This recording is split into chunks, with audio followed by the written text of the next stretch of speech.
South Korea, which is the officially of Republic of Korea, is located in East Asia, and it is well known for its advanced technology and also rich culture, and lastly is strong economy.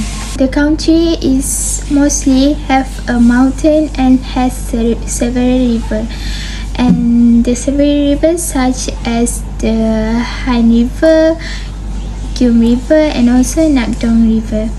The official language is Korean, and South Korea is famous with the K-pop and K-drama, also with the modern innovation.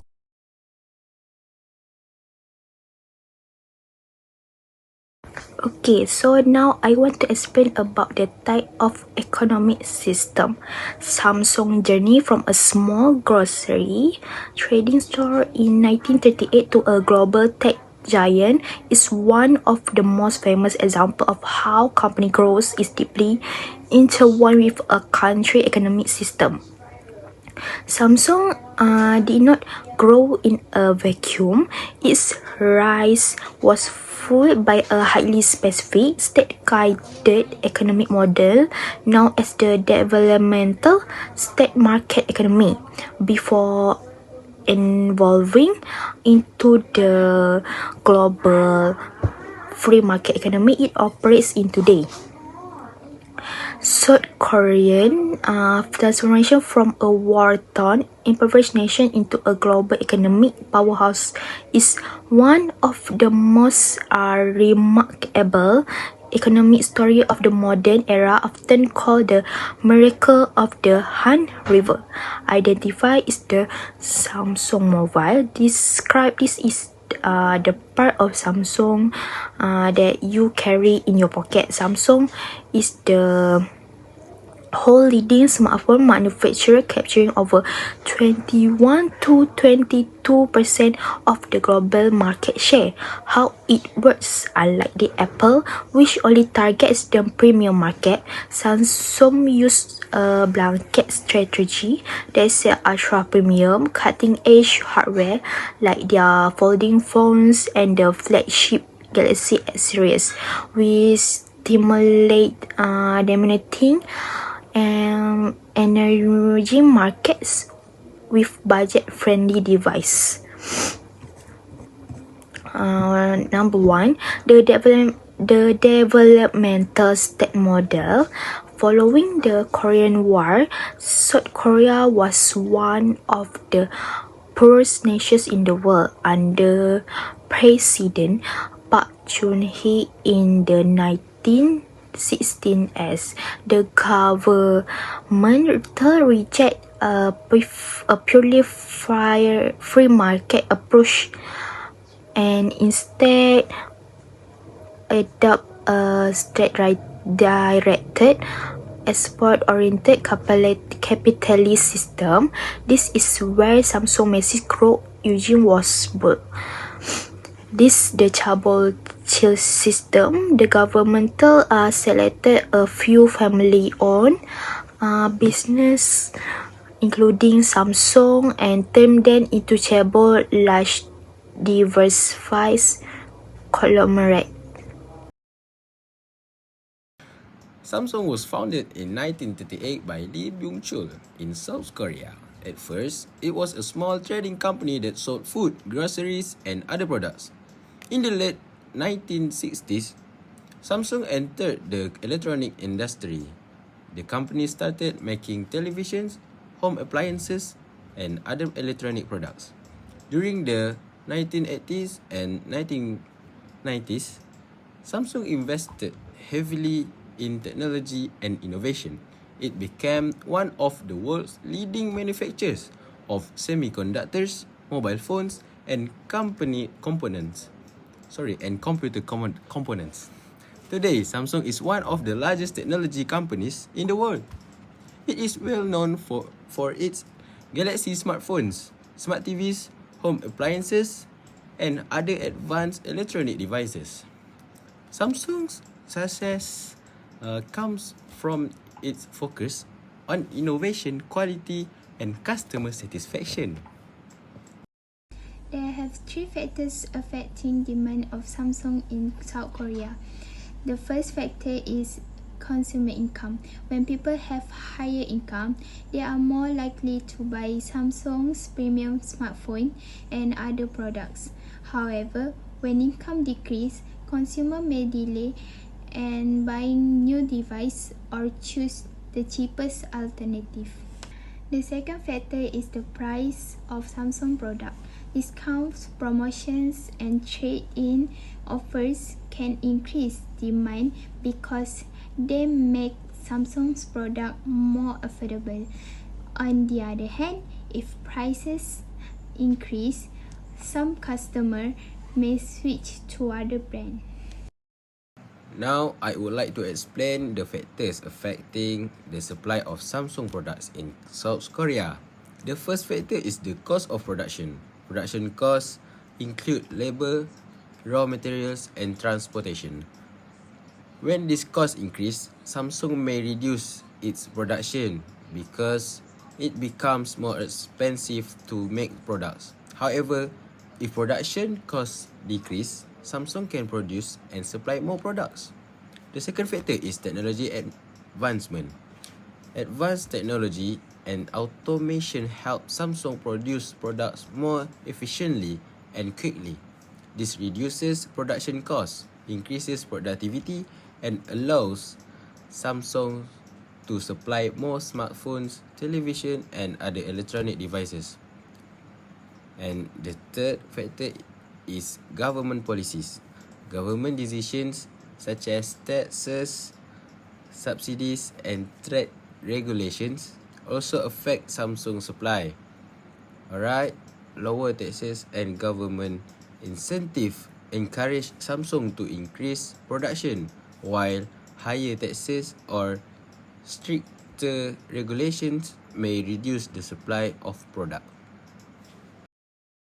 Alright, next I will explain the market equilibrium for Samsung smartphones in South Korea. This table shows the relationship between price, quantity demanded, and quantity supply.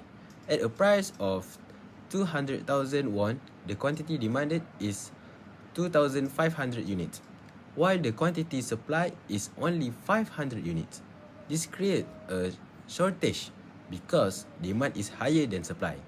As the price increases, the quantity demanded decreases, while the quantity supply increases. This is because consumers buy fewer smartphones at higher prices, but producers are willing to supply more. The market reaches equilibrium at 300,000 won. At this price, the quantity demanded and quantity supply are both 1,250 units. This means there is no shortage or surplus, and the market is in balance. The graph below clearly shows that the demand curve and supply curve intersect at the equilibrium point, which is 300,000 won and 1,250 units. Now, I will explain the recent change in market equilibrium for Samsung smartphones in South Korea. In recent years, consumer income has decreased, causing the demand for Samsung smartphones to fall. As a result, the demand curve shifts to the left, meaning consumers buy fewer smartphones at every price level. Because of this decrease in demand, the market equilibrium changes. Right? The equilibrium price falls from 300,000 won to 280,000 won, while the equilibrium quantity decreased from 1,250 unit to 1,050 unit. The graph clearly shows the leftward shift of the demand curve, while the supply curve remains the same. The new intersection creates a new equilibrium with a lower price and a lower quantity. On this slide, we have the calculations for the elasticity of demand and supply for electrical goods. First, for price elasticity of demand, we divide the change in quantity demanded by the change in price.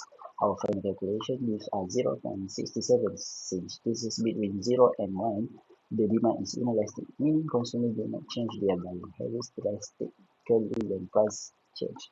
Next, for price elasticity of supply, we use the same method for the quantity supplied. The result is 0.75. This is also between 0 and 1, so the supply is inelastic, showing that producers cannot easily or quickly change production levels when prices shift. In short, both demand and supply for these goods are inelastic.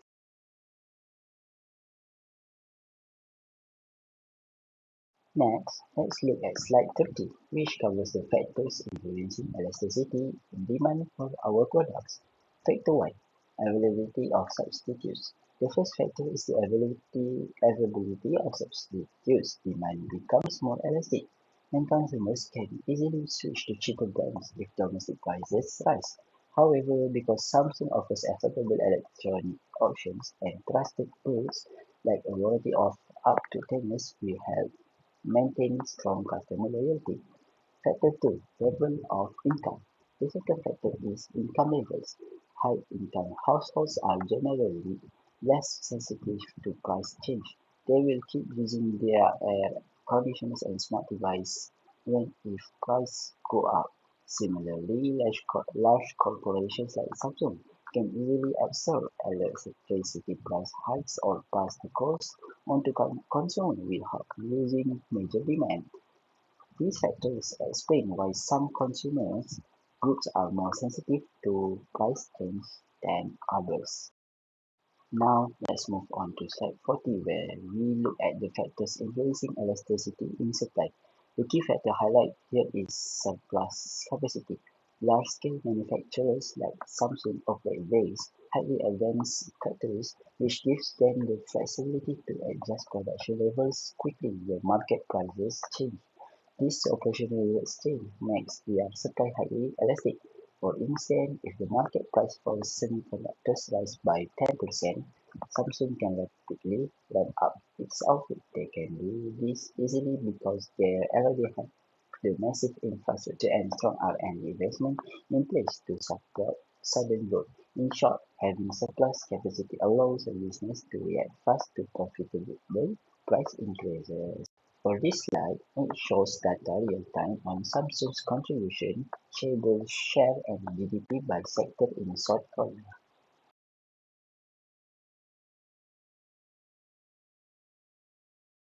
I will explain about consumer behavior. This slide explain consumer behavior in South Korea when purchasing Samsung smartphone. First, consumers recognize the need for a new phone when their current device becomes old or does not perform well. Then they search for information from Samsung website, social media, online review, and recommendation. Next, they compare Samsung models based on price, camera quality, battery life, storage, and design before choosing the one that gives the best value for their budget. After purchasing, they valued whether the food meets their expectation. If they are satisfied, they are more likely to buy Samsung again. During the inflation, consumer may choose a cheaper Samsung model such as the Galaxy F56, such as instead of a more expensive model like a Galaxy S25 Ultra. They may also switch the substitute products like the iPhone, Xiaomi, Google Pixel, or Oppo if these brands offer better value. In conclusion, consumer compare price, feature, and quality to maximize their satisfaction within their budget. Let's look at the basic theory of distribution in South Korea. In a perfect labor market, wages are set by standard market demand and supply. Today, we are applying this concept to South Korea's major electronics sector, specifically looking at a global brand like Samsung. In this model, the market wage is decided by the total demand for tech workers versus the total supply of qualified people. Because of this, a major company like Samsung actually acts as a wage taker, meaning it accepts the current market rate to attract top talent. These differences are directly driven by skills, productivity, and basic supply and demand. For example, the demand for highly skilled R&D and semiconductor engineers is incredibly high because they bring in a lot of revenue. At the same time, the supply of this specialized talent is very limited due to tough education and training barriers. This high demand and limited supply automatically shift equilibrium wages upward, leading to higher salaries and bonuses for tech specialized compared to standard assembly roles. To wrap up this example, let's look at the Samsung industry in South Korea, where labor market dynamics closely resemble perfect competition at the assembly line level. In this environment, many factories and subcontractors compete for workers who hold similar technical skills and can easily move between firms, meaning wages are set by broader market demand cycles rather than individual negotiations. Furthermore, most of the production within South Korea focuses on semiconductors and central electronic components for the global market, while finished consumer goods such as mobile phones are largely produced in other countries like Vietnam and China. Now, let's look closer at two main factors influencing these wage differences: skills and productivity. First, advanced roles like chip designers or AI engineers require years of university education and are hard to master, so few people can do them. On the other hand, basic assembly jobs require general skills that can be learned quickly, keeping their baseline pay lower. Second, when it comes to productivity, an elite research scientist who invent new technology can generate billions in revenue, so they are rewarded with premium salaries. A standard factory worker is limited by machine speed, meaning their relative financial value to the business is lower, which results in lower pay. Moving on, let's break down the concept of labor demand and labor supply in the tech industry. Samsung is constantly competing globally to build the best technology, which means the company desperately needs top-tier engineering talent. This intense corporate demand drives salaries upward to outbid competitors, while the demand for standard office or packaging roles stays predictable and baseline. When we look at supply, the pool of genius level tech experts in South Korea is very small and elastic, forcing Samsung to offer huge salaries to attract them. Conversely, the supply of people available for entry-level factory works is very large and elastic, which naturally keep those specific wage rates lower. Finally, let's look at our conclusion. South Korea operates as a mixed economic system where individuals and firms make decisions guided by state regulatory frameworks. For our study, we focus on semiconductor, microchips, and smartphones from Samsung, which dominate a massive share of the international market. We found that the demand for this product is heavily affected by global tech trends, consumer preference, and supply chain integrations. Meanwhile, the supply side is driven by raw materials like silicon, production costs, and manufacturing technology advancement.